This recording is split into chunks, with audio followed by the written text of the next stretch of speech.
All right, well, welcome everybody to CC Colloquium for March 2nd, 2022. This is the week before spring break, so there will be no colloquium next week. But make plans for after spring break. We have a string of colloquia that will be most likely in person. Marston Theater will be online again, and we'll be meeting there. So I'm told there are no announcements. The only announcement I have is that there are no announcements. And so I'm going to turn over to Chris Mead to introduce our speaker. Thank you. So I am very happy to introduce Professor Nicole LaDue, who is joining us virtually from Northern Illinois University. Professor LaDue earned her bachelor's degree in geology and mathematics from SUNY Albany, followed by a master's in arts in teaching from Cornell. She then taught high school earth science before being selected as an NSF Einstein Fellow, where she worked on geoscience education and diversity in the Geosciences Directorate. Influenced by that experience, she earned her doctorate in geosciences at Michigan State under the supervision of Professor Julie Leibarkin, and then started in her current position as a faculty member in the Department of Geology and Environmental Geosciences and the Center for Secondary Science and Math Education at NIU. Dr. LaDue is certainly one of the leaders in geoscience education research, and I'm looking forward to hearing her presentation titled Beneath the Crust of Active Learning, How Engagement Promotes Successful Learning and Persistence. Okay, thank you for that introduction. And I hope you will all forgive me for my my cheesy stab at geo pun there with the beneath the crust of active learning. And if you're confused by my department affiliation, we have recently merged and now are the Department of Earth, Atmosphere, and Environment. So, so a little bit of alphabet soup on my affiliation. So thank you for having me today. I'm really excited to talk to the ASU SESE community. And I'm gonna give you a brief history of active learning because it's a very long history. So, and a bit of my work is geoscience centric because that's sort of my upbringing academically. So the first papers that we see on active learning in the geosciences come from Uritek et al. And McCall et al. And those are in the early 2000s. And the way that they operationalize this idea of active learning is using cooperative learning, so getting people working together in teams, and then doing formative assessment, so getting students to externalize what their thinking is about the different topics that they're teaching and giving them feedback to improve.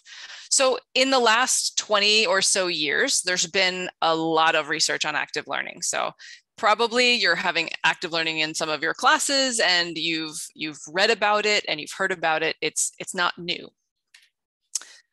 It's so not new that there are meta-analyses now. And so one of the most prominent meta-analyses with a few thousand citations is Freeman et al.'s 2014 meta-analysis of 225 studies on active learning, showing that there's a half a letter grade increase when we implement active learning strategies. Now, the challenge with these meta-analyses is they have to then figure out what do they keep into this study and what do they exclude? And they kept in anything that was contrasted with lecturing. So in terms of defining what active learning is, we don't really have a definition here. We just have basically a bucket of things that we do that we call active learning.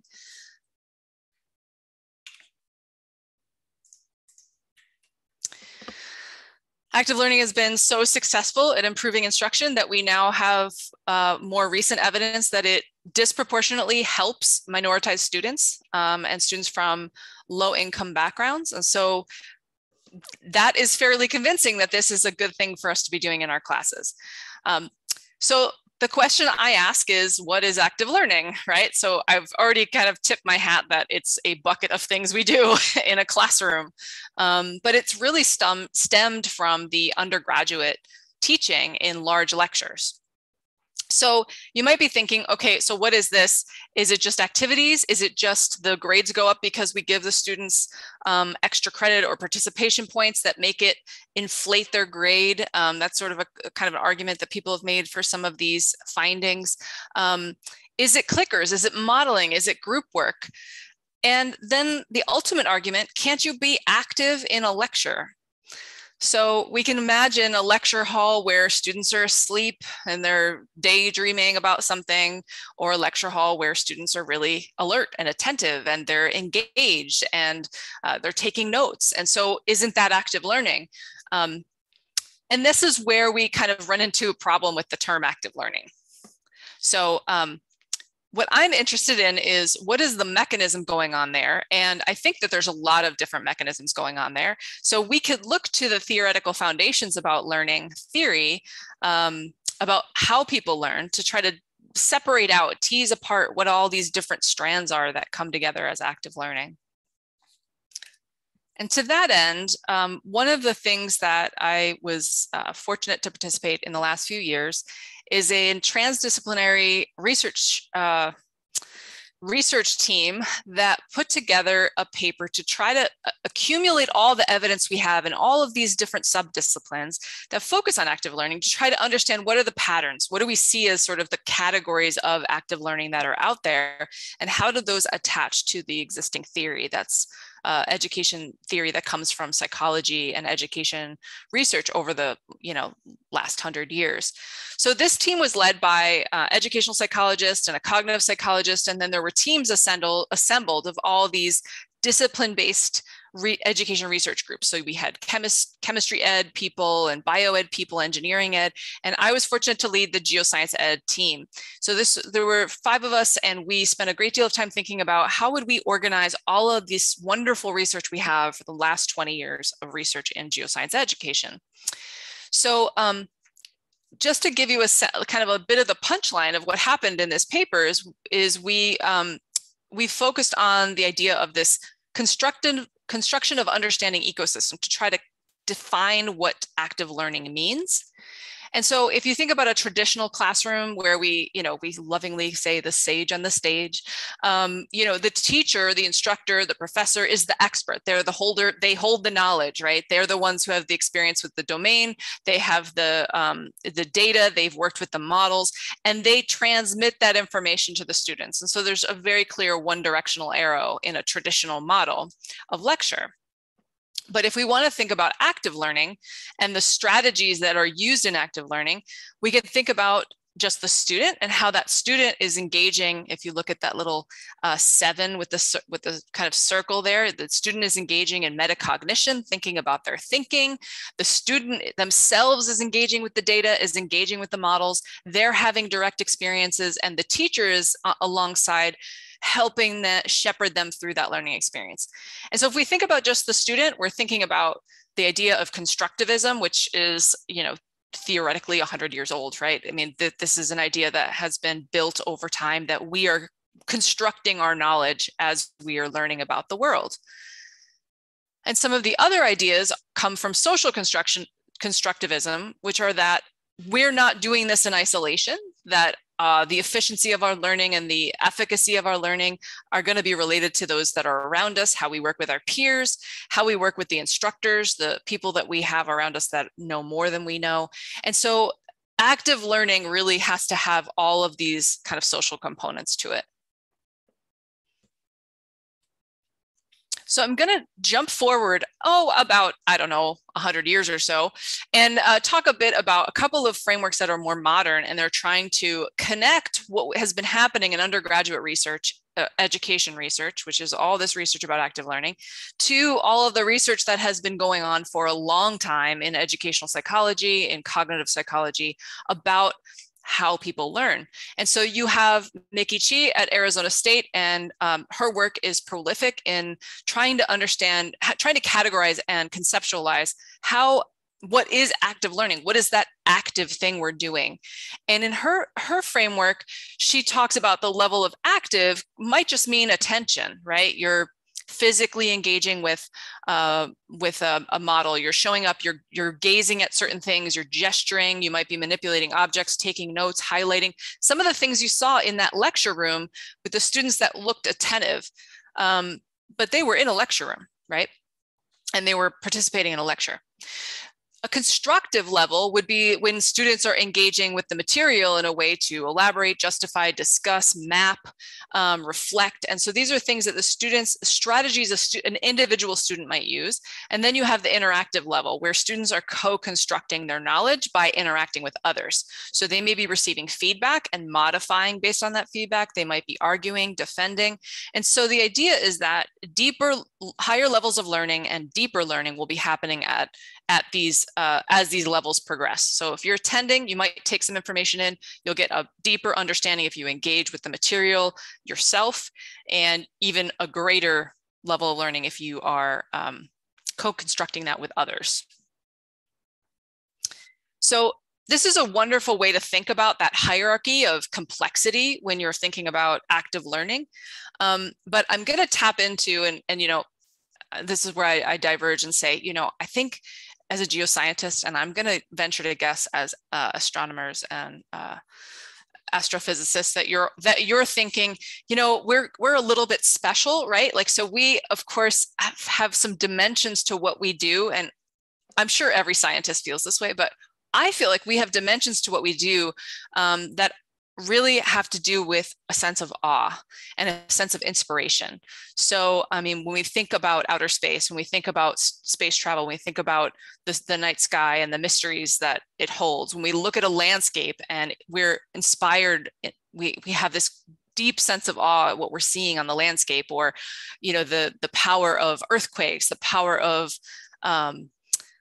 the landforms that we can observe. There's sort of an element that comes into this process that may interact with these levels. So when we go that direction, we are talking about something that is in the realm that psychologists would call emotion, right? So one of the things that really we gravitated towards as the geoscience team looking at this active learning concept was the idea of engagement. And the engagement theories have been developing also parallel to what Mickey Chi's been doing. This is a paper by Sinatra et al. And they added the level of emotional engagement to this hierarchy. So I think of behavioral as similar to that idea of active, right? So you're attending, you're showing up, you're participating. Cognitive is that those thoughtful strategies you're using to learn. Agentic, you're the agent of learning. So you're driving the learning process. And so that's similar to that co-constructive level.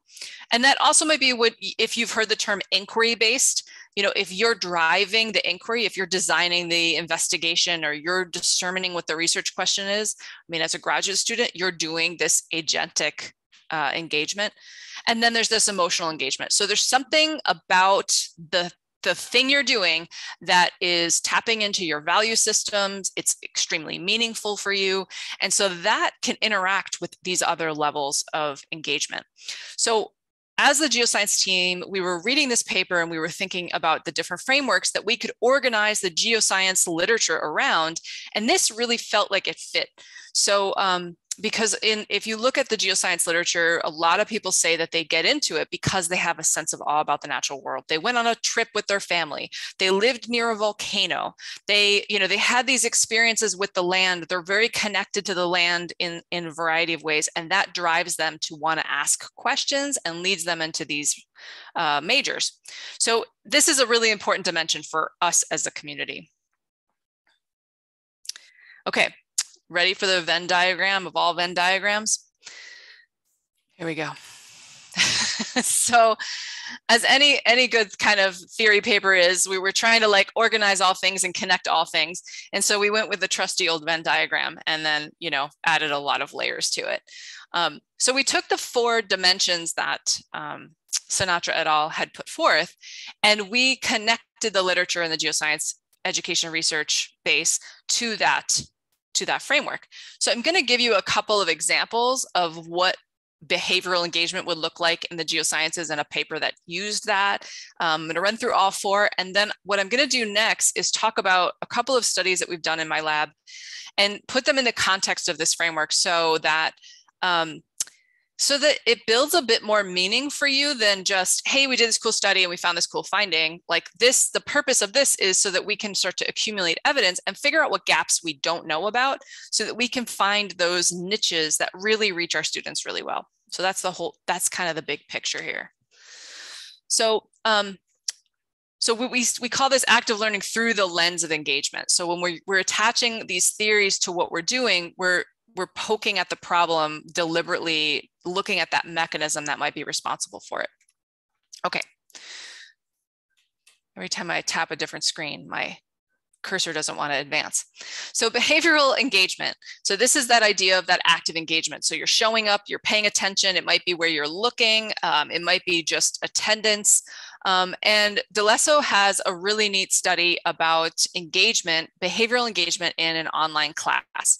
And they looked at the metadata from their course platform to look at how many times the students interacted with each other, how many times the students interacted with the instructor, and how those interactions related to students' academic outcomes, right? So were you finding that students that interacted with the instructor had higher outcomes than those that didn't? Do you find that students that visited the course page multiple times had more, had better outcomes? And so this is a way that we can kind of attach a really interesting study to kind of a bigger picture of active learning. Cognitive is probably what we're all most familiar with because this is sort of what we are, as scientists, we tend to be more comfortable with because it's these strategies, right? So you have a strategy for how you attack a problem, and that's maybe depends on the type of work you're doing, the type of science you're doing, or what kind of methods you need. But within a classroom, you can have your students use a variety of strategies. So in this one, Lowe et al. Created a simulation about weathering processes in the Grand Canyon and compared that to traditional teaching methods and had greater success with this simulation. And so they looked at the strategies that people used engaging with the simulation and how that played out in terms of course outcomes. Agentic engagement, if you recall what I was talking about before, that's that student driving the flow of instruction.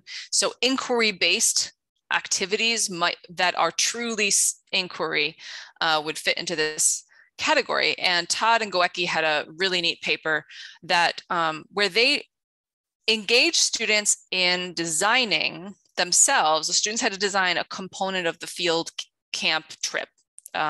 So instead of the instructor determining we're stopping here, we're stopping here, we're stopping here, like collect all this data and at the end, write the paper, they had the students construct an activity to get their peers engaged at a site so that the students helped drive the meaning building at those different sites they went to. And then emotional engagement, this is that sense of awe. This is that kind of deep values laden connection to place.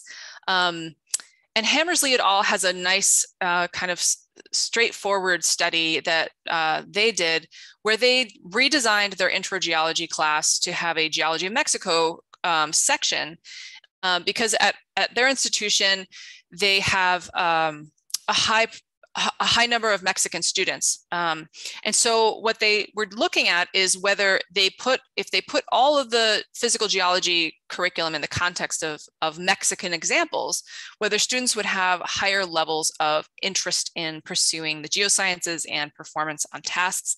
And they saw, that sense of place really helped promote student performance. So those are some examples of the end members, right, of this framework.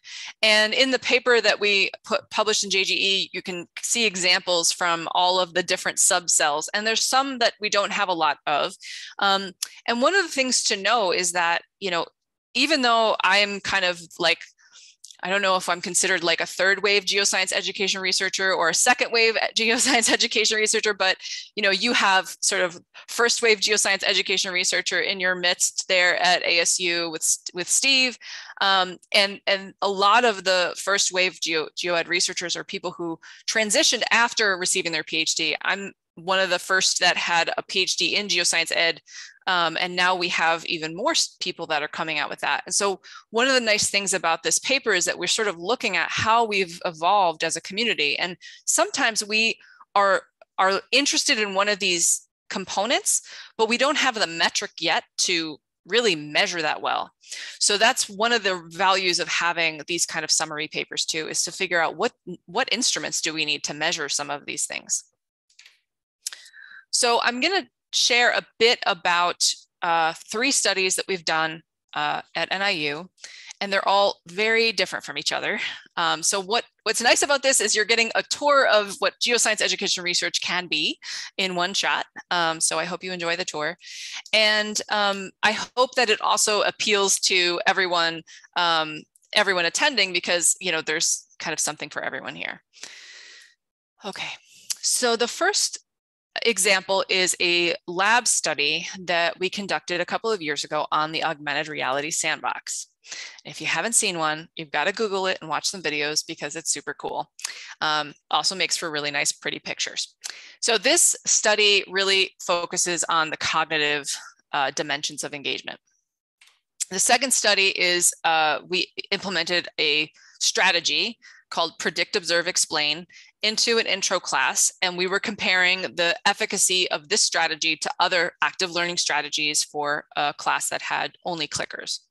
So we felt that the best way to operationalize this is to think about we engage students behaviorally, cognitively, and emotionally. And I'm going to get to why we think that in a minute. And then the last is an example that we might not think of as traditionally falling under active learning, because it doesn't happen in a traditional classroom. But I think it's an important aspect of learning in general, right? So this is a program that we have at NIU. It's an STEM funded program called Belong in STEM, and we have peer groups that meet regularly. So we looked at how the peer groups have affected students. Okay, so the augmented reality sandbox, if you don't already know, is it's essentially a sandbox where you have a projector that can sense the elevation of the sand and then projects topographic lines and a color ramp, as well as water flowing over the surface. If you put your hand out, you can kind of make it rain artificially, right? And so this was designed using open source software. You can download the software and build your own, although you can also buy them for thousands of dollars online. And the intention was to try to help people understand hydrologic principles of water movement and watersheds, and convey the idea of topographic maps. Now, topographic maps are very much a cognitive psychologist's dream. They find that people are really struggle with the concept of topographic maps. And for some of us, that's really straightforward. So it's hard to imagine that people struggle with that. But it is cognitively an interesting problem. So the thing we were interested for this study is, can we use the AIR sandbox to improve students' comprehension of topographic maps? This is something that if you're an introductory faculty member, you might be struggling to get your students to understand. So when this came out, when the AIR sandbox came out, there was a burst of studies about it. And I was involved in one multi-institutional study, and we were so excited because we had, all these different labs that were collecting data. And what we were finding is the students reported high levels of engagement. They were really emotionally excited to be engaging with the sandbox. It was super cool and fun, but we weren't seeing learning gains on the post assessments after students worked with the sandbox. So that was really puzzling, because we thought, well, here's a great tool. It's going to just pave the way for us. Now, I'm going to tell you a little side story here of why we designed the study the way we did. And so these are sort of the serendipitous moments that happen when you're doing research that are totally valuable. So in one of these pilot studies that I did with a whole group of collaborators, one of my colleagues had been video recording how students talked about their experience with the sandbox. And she was relaying to me, so this is Catherine Riker, who's at University of South Carolina. She was relaying to me that a student was working with the sandbox and then looked over at the computer screen. So in this picture on the left, there's a flat monitor that's mirroring if the sandbox was on, it would be doing the exact same thing that was on the sandbox. So the two-dimensional monitor showed the same image that was projected on the sand. So the student looks over at the monitor and says, oh, these are just like those maps we were using in lab. And, you know, the thing about that kind of a statement is, like, as the instructor, you're thinking, well, yeah, I mean, like, that's the whole reason we're using the sandbox. But to the student, they're like, this is really cool. I see colors, I see lines, I see sand. I'm playing with the sand. It's really fun, but they're not necessarily making the mapping, the like cognitive relationship between what they're doing in the sand and that two-dimensional piece of paper on their lab bench. So that kind of triggered a thought in my mind that, one, maybe the color was so interesting that it was kind of distracting students from making meaning from the lines, and that maybe the two-dimensional representation had some value there, even if the whole point of the sandbox was to project the lines. So we designed a study. And the other thing we realized was that in these big studies that we've been doing, they were done in the context of a class. So you have a whole bunch of students around a sandbox, and we all know what happens in these group things, right? There's the person who's like, oh, I'm so excited to play with the sand, and they're moving the sand. And then you have the students that kind of sit back and they're like, I'm not so interested in touching the sand. I don't really know what we're doing here. I'm not that engaged. So even within some of those studies, we had kind of variable engagement.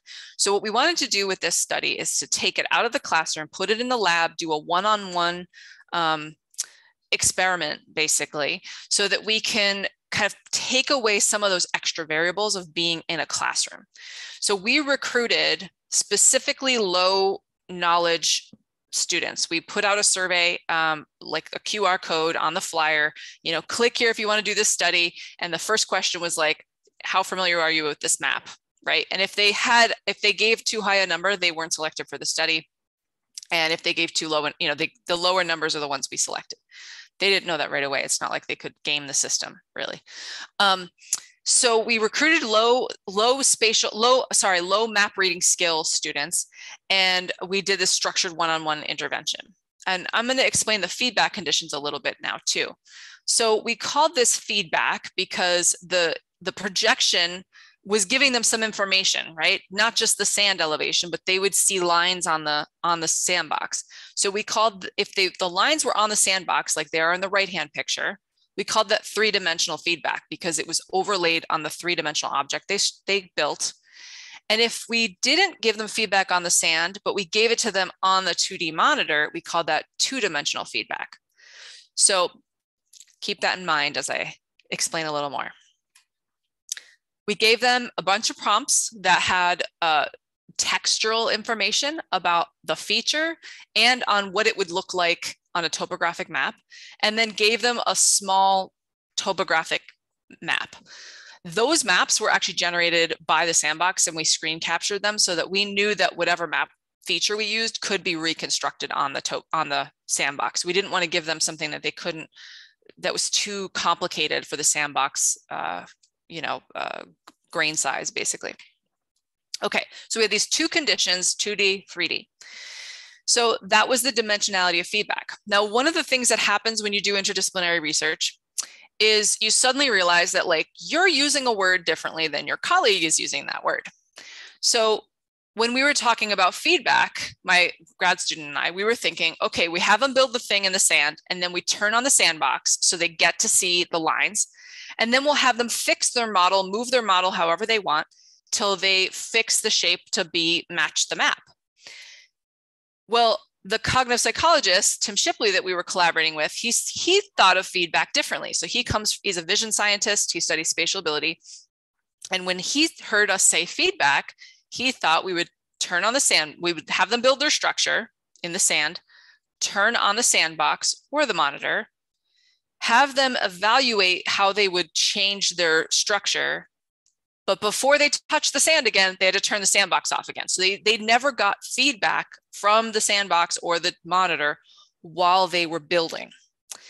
And so we created a 2x2 study because we thought we each had different hypotheses. I thought they'd build better when they got that immediate feedback from moving the sand. And Tim felt that actually, if we turn the sandbox off, it'll yield better, more productive changes. So we called the leaving the sandbox on continuous feedback, and we called the turning it on and off discrete feedback, as they only had very short periods of time where they got information about how their topo lines matched the map the target map that they were trying to do. Okay, so I've explained now the two conditions, and we had this 2x2 matrix of conditions, and we randomly assigned people into them as they signed up for the study. So the way this worked is we gave them the text and the topographic map landforms. We had them construct it. Then we turned on the feedback, whether it be on the computer or monitor or the sandbox. We had them analyze it. So we said, how is yours similar and different from the map that you were trying to replicate? What would you change? They talked to us about it. And then we had them either left it on or we turned it off while they changed it. And then at the end, we had them analyze their structure again. And we did this 5 times because we have 5 different maps. And part of the reason we did it 5 times is we expected they would get better over time. And we wanted to make sure that whatever condition we were doing, we weren't just capturing like the initial like hesitancy of using the sandbox or talking to the researcher. So we were interested in whether we could find any positive effect of using the sandbox, because so far there had been no effect on topographic map skill. And we wanted to know if the monitor or the sandbox itself gave more useful feedback. And then of course, we got to bring it back into the classroom at some point. Which one's going to be better? Okay, so like I said, we had about 20 people per condition. They were given a brief training on what a topographic map is, and then we gave them landform prompts and a map. And the pre and post assessment was generated from a pre-existing instrument that we found in the literature. We added a few questions to it, so we modified it. We gave it to them pre-post, and a lot of these questions were really typical topographic map lab questions. So what happened? Well, yay, we found out that these low map skills students did better at the end. So our technique of using feedback and accommodation, using feedback was successful in growing topo skills. But the 2D conditions appeared to have greater gains than the 3D conditions, which was sort of shocking. And the most interesting thing is that the 2D condition, the 2D discrete condition, the one where we only give them the monitor feedback and we turn it off while they're modifying, it took the least amount of time. But if you go back to that other graph, they had the biggest gains. So how is it that the students in this condition get the biggest gains and takes the least amount of time? That's kind of puzzling. So yes, we found that positive, we found a positive outcome that we were able to increase topographic map skill with this intervention. We found out that 2D was better, which means this I'm not sure what the sandbox is doing.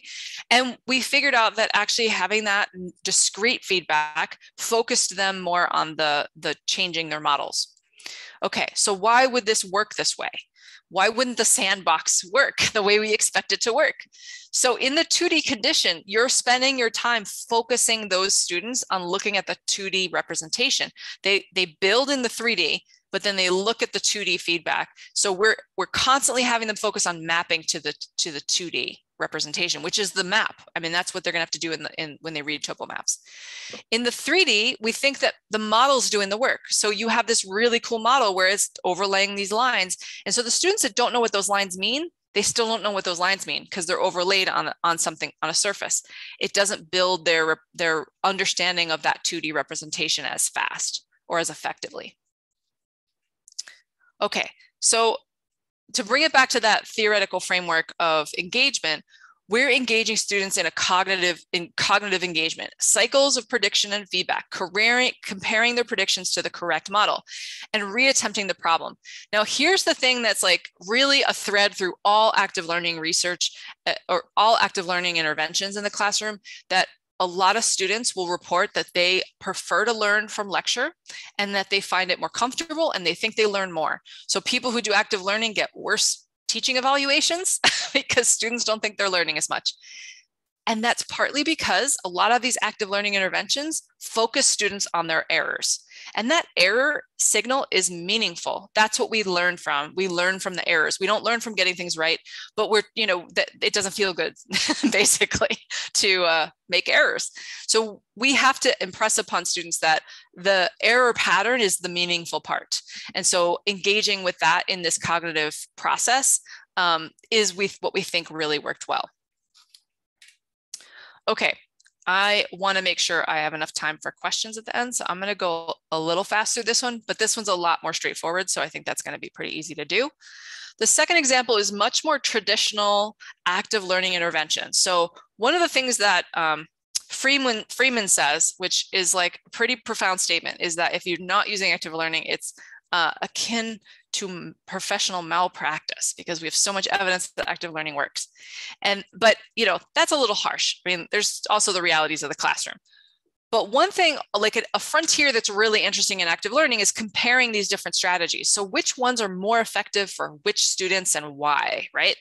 So we were doing a new intervention in my intro class at NIU. We created a set of activities based on this idea of the predict, observe, explain model. Now, this model has been adapted and adopted in a million different ways, and it's a very old model. And the idea is you want to get students making a prediction, and they have to commit to it. And when you talk about students being uncomfortable with making errors, I can't tell you how much work it is in the first few weeks of this class to get students that don't know each other and don't know me to sit there and make a prediction about something they know nothing about. And it sounds like, why would that be meaningful? Because you're getting out of their brain what they think to begin with. So once they've committed to, well, I think earthquakes work this way, or I think that geologic events happened at this order and this spacing, you have them thinking about, you've activated that part of their brain that already is thinking about that content. Then you have them engage with the model, make observations, and then you have them go back to their original prediction and try to explain the model, essentially. So this technique promotes conceptual change. It's been used in pretty much every field of science. And we wanted to use it in these intro classes to get students learning the material actively. And we wanted to compare it to clickers. So I have been using clickers for years in my class, and I use them about every 10 to 15 minutes to sort of recap the most important concepts that came up over those times, have them practice working with diagrams. And so we had another class at another institution that was able to collect some data, and they used clickers. So we were able to compare. Now, if you're curious what these POE activities are, I want to share with you this model that I didn't design this idea. And you actually can find this on a CERC website, this activity.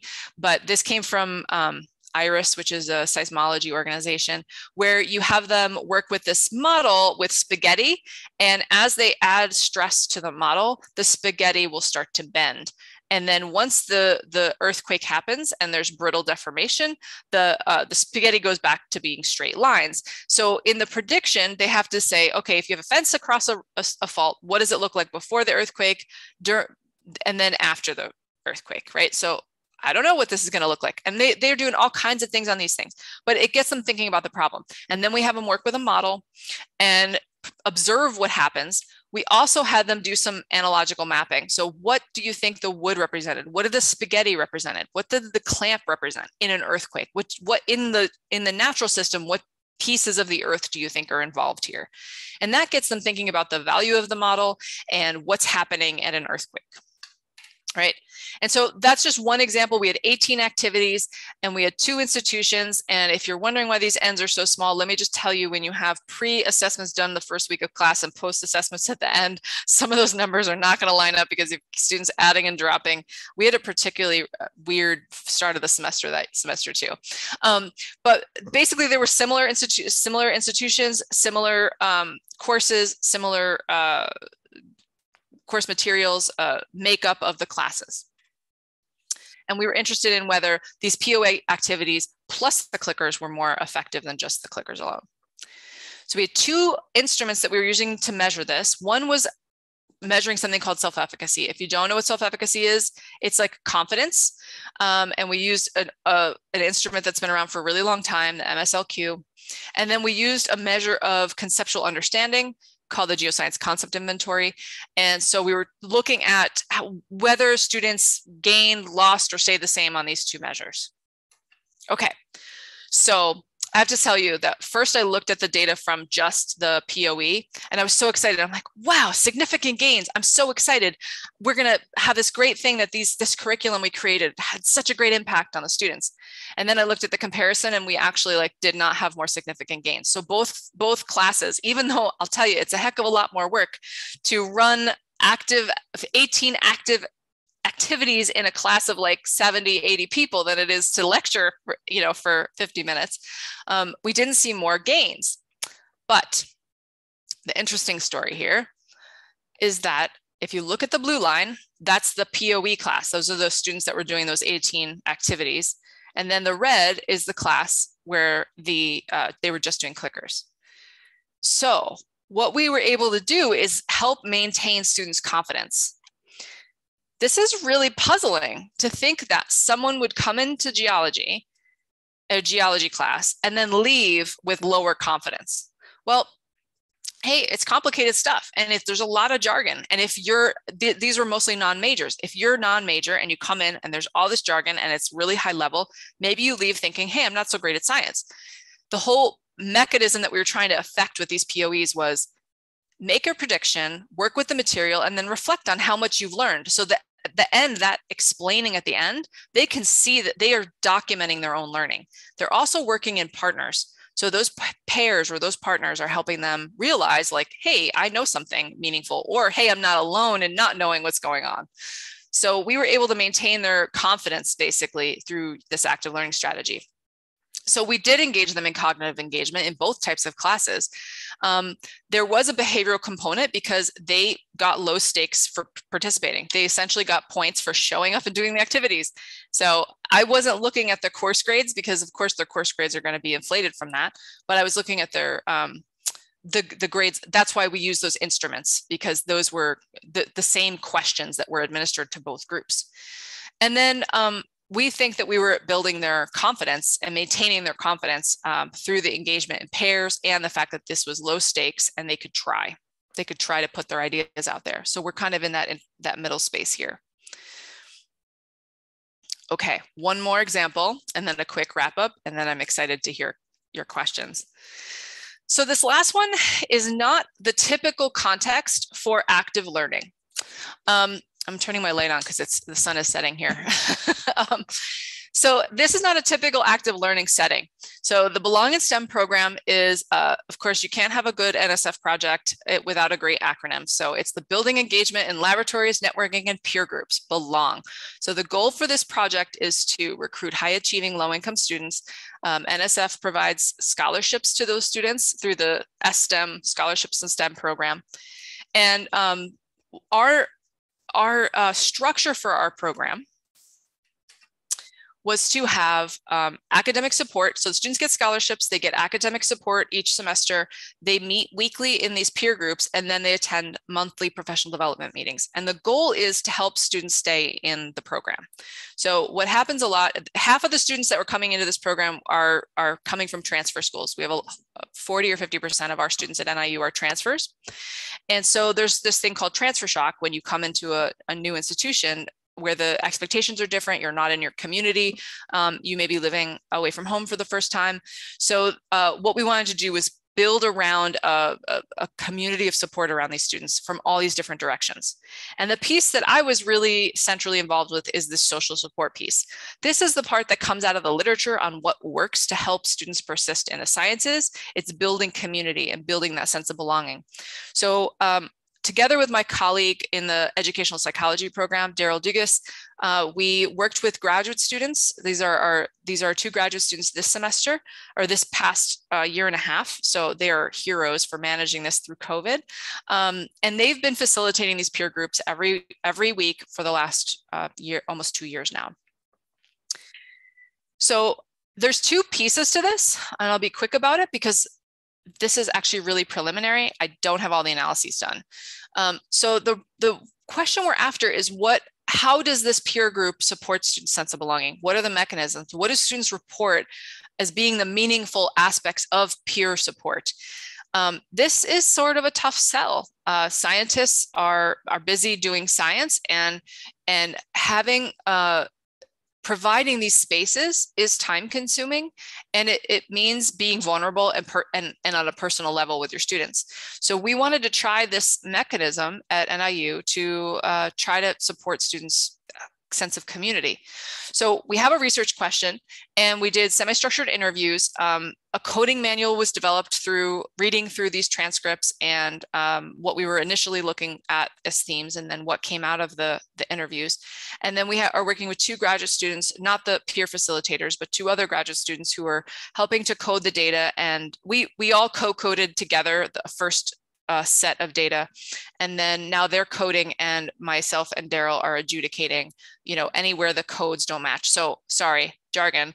Coding is when you attach a concept to a bit of text or information, and we're not talking about Python coding. We're talking about coding qualitative data, which is you're sort of categorizing all of this rich data and trying to put it into groups. Okay, so we're in that process still, and so I don't have like clear, big picture outcomes. I have sort of tidbits that are really anecdotes at this level. But I wanted, because some of you might be interested in building programs like this, I wanted to also give you a little insight. So totally transparently, I knew that what the program should be, but I didn't know how to make it happen. To be just honest, I had never experienced this kind of program in my training. And so fortunately, my colleague, Daryl, he's an educational psychologist, and this is actually his thing. He loves running these groups. He knows how to get students to connect with one another and the value of that. And so we wanted to create this non-academic space. And what's interesting about it is we do things that seem very non-academic. Icebreakers, building gingerbread houses, storytelling, talking about art, bringing in your favorite song and describing its meaning. And those seems very non-academic. And through those relationship building activities, the students start to share their experiences with the academics, and they really start to support one another in ways that are really meaningful for the academic outcomes. So these were weekly meetings with the grad students facilitated weekly meetings, and then we meet with the graduate students weekly to kind of debrief. Now, there is a lot of structure and boundaries to these meetings. I want you to understand that we are not playing like armchair psychologist here. So the students are very aware at the boundaries here, and that if there are issues that are of a medical nature, a mental health nature, that those go to the professionals on campus. But we do talk about self-care and mental health and wellness and how to take care of yourself. A lot of our students are working full-time or part-time. They are taking care of family members, and they're carrying these very heavy course loads and very rigorous subjects. So we recognize they're under a lot of stress. Okay, so here's some pictures of our peer groups, and as you can see, they're doing things that we don't think of in a science lab, right? They're building gingerbread houses, they're playing guitar at the holiday party, and I want to just report out just a couple of things that students have said that have really impacted my framing or my view of what is happening in these groups. So the students say, almost all the students say that when they heard about the program, they thought, I don't have time to do all the things this program asks. They want me to have a weekly meeting. I don't have time to even get enough, make myself dinner during the week. How can I participate in this peer group? But what they figure out is that this is actually a calm place for them to have a good time, let down their guard, relax, get that social time that they don't build into their schedules because they're so busy. And they feel they grow a sense of belonging. They're growing a sense of science identity. So here's an example. These are not their actual names. These are pseudonyms for each of the students. But I'm going to read a couple of quotes. Just hearing a bunch of other smart people saying they struggle and they're going through hard times, it makes me feel like it makes it feel like you're not alone. And then students are saying that they've had these sort of personal growth experiences. So they have a lot more self-awareness. I learned to ask myself more questions, and I learned more about myself. And Andre says that the experience has taught him to open up. That's a student that largely didn't speak for the entire first year of peer group. And then when the second year of peer group came and he was put into a new group with brand new, we mixed the cohorts. So we had a new cohort of students. He became one of the leaders of that next year's peer group because he wanted the new cohort to have that same connection to him as he did with the first year group. So it's remarkable. I can't wait till we have more robust outcomes to share with you.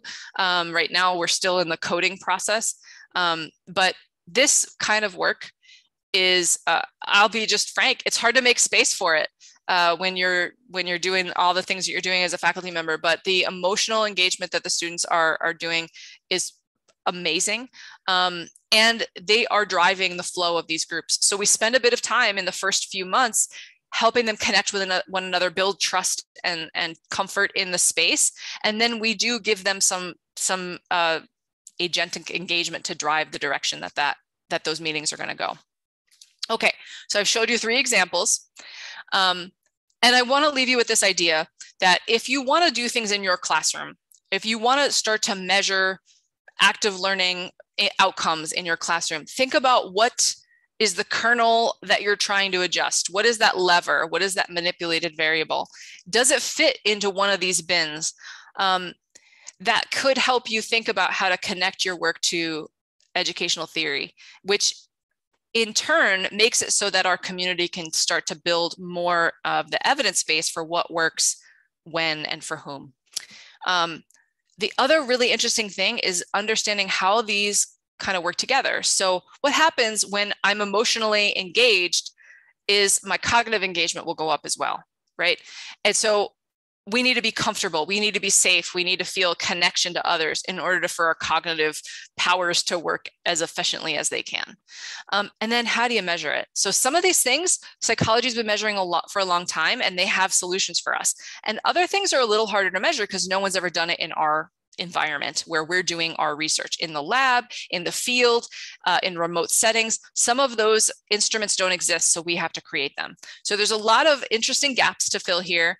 With that, I'm going to turn it over to questions and just say thank you to all the participants in our studies. The Sandbox study was a master's project done by my first master's student, who is a teacher in Chicago. Zoe Krieger was a PhD student, just graduated, and Nicole James was a postdoc working here. She's a chem ed researcher, and they worked on the POE project, and I'm currently working with 2 graduate students from the College of Ed on analyzing that qualitative data from the Belong in STEM program. I'm really grateful for all the funding that we've received to make this work possible, and for the collaborators. So thank you for having me, and I look forward to hearing your questions. Thank you. I hear applause from Steve Semken, whose office is across the wall from me. So, so there's more than virtual applause. So people who have questions, please put them into the Q&A, and I will moderate that as usual. We have one question already, so we can just get right to that. How do you take the favorable results found in one-on-one instruction feedback, like the Sandbox study, and apply it to a practical larger group educational setting? That's an excellent question. And thank you, because we haven't done that yet. So what I would recommend doing is not necessarily using the Sandbox for all students throughout the class. What I would recommend doing is having the Sandbox on, and when you're working through a lab, if you see a group of students struggling or a particular student struggling, bring them over to the Sandbox, have a one-on-one with them, help them map those ideas that you're trying to get across in the lab using the Sandbox as a bridge. I know a few instructors that use it this way and they feel like it's very successful. We have not documented that and we don't have any research evidence of that, but that's how I would use it when we're back to doing these kinds of labs in our lab room, which we're not doing right now. All right. I know Steve Semken has a question. Yeah, Nicole, that's great. Thank you. But I do have a question because you brought up the ICAP framework and you gave a good treatment of the theoretical framework that it provides. But the other aspect of that is that it really gives you a really practical heuristic for teachers. Yes. Formative assessment of active learning, and that you look at overt behaviors like student discussion and student products like notes and exercises. If you're going to incorporate an emotional dimension, how would you do that in real time? Well, I can tell you how a bunch of researchers do it. As a faculty member, it's not easy. If you're teaching, right, as the instructor, it's not easy to do. As a researcher, there's all kinds of tools. So there's skin conductance. There's these little things they put on your skin, and they look at, how your skin temperature changes and sweat, how much sweat you produce. There's all kinds of eye tracking software you can get that you can put on the desks to see where students are, their pupil dilation and where they're looking. So there's a lot of that kind of work. I have also seen examples where you put your clicker question up, and then following that, you'd say, how confident are you about this? Right. So this is something that NC State was using a tool that did that. I've actually done that. Yeah. Yeah. So there's some of that. It's time consuming for sure. It's definitely time consuming. Well, that's why I'd say there's a good challenge, because again, that's one of the things I really like about ICAP is it does have that really easy way of, I'm working with all the instructors here right now on assessment of teaching, and we're trying to figure out practical ways that non-Debers can use this stuff.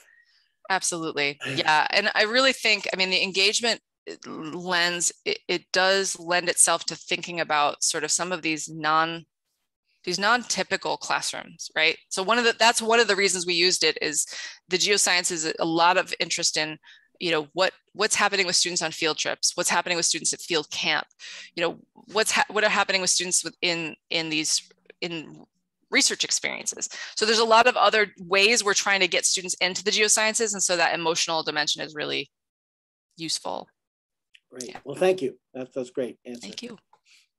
Someone asked, I was wondering if there's a way to successfully incorporate non-academic activities that promote a sense of belonging into the classroom, and to what extent might group active learning activities produce the same effect? Oh, that's a fantastic question. So I know there are some projects underway right now that I've been picking up from some of the practitioners across. I want to say that I can't think of her name. Laura Girton was doing something with this where they're having students basically use local examples, a lot of local examples. And I know that might not sound like exactly connected to sense of belonging. It might seem tangential, but when you give students ownership over the content and connecting that content to things that are personally meaningful for them and sharing that, you're building those bridges between people, which can kind of build that sense of community in your classroom. So those are just some superficial thoughts. A very practical question.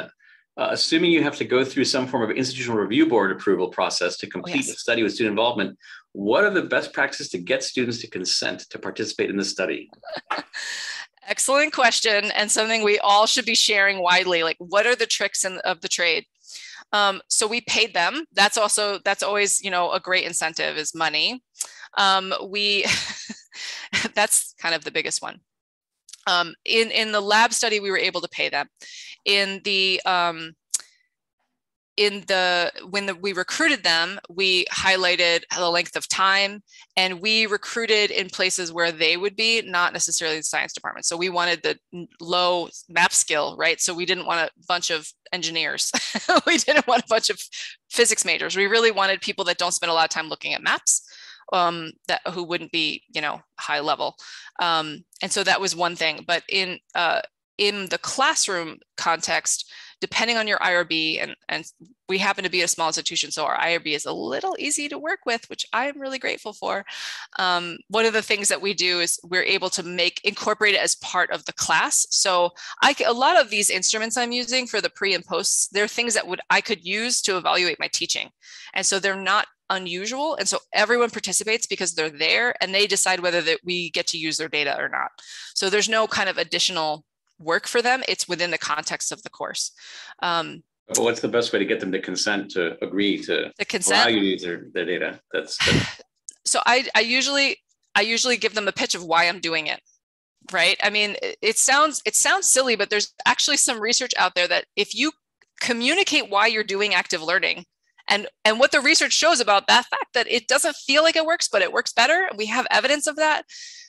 I see the students tend to be a little more willing to buy into the process.